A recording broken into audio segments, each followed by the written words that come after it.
কেমন আছেন বন্ধুরা? আশা করি সবাই ভালো আছেন।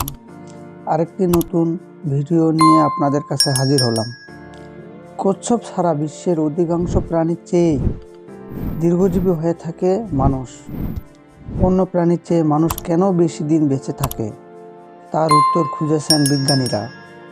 সায়েন্স ডেইলিতে এ বিষয়ে বিস্তর তথ্য তুলে ধরা হয়েছে।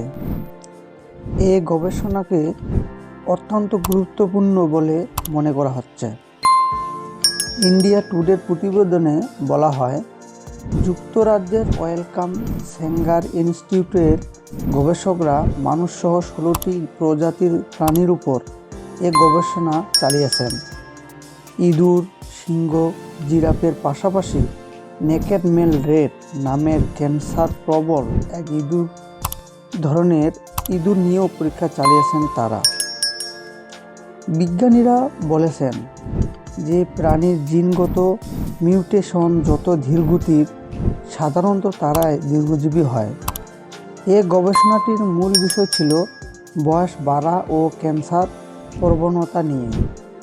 পরীক্ষায় দেখা গেছে জিরাফের চেয়ে বেশি দিন বেঁচে থাকে মানুষসহ বাঘ ও অন্য স্তন্যপায়ী প্রাণীরা।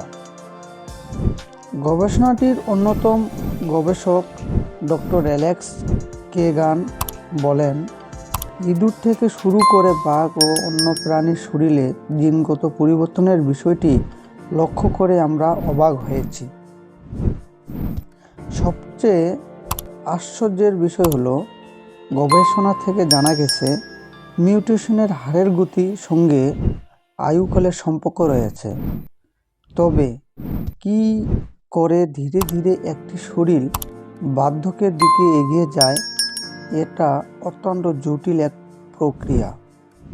আমাদের কোষ ও কলায় যে আণবিক ক্ষতি হতে থাকে, তার ফলেই ধীরে ধীরে বুড়িয়ে যায় শরীর। তো বন্ধুরা, আজকে এ পর্যন্তই। নতুন কোনো ভিডিও আসার আগ পর্যন্ত আপনারা আমাদের পাশে থাকবেন।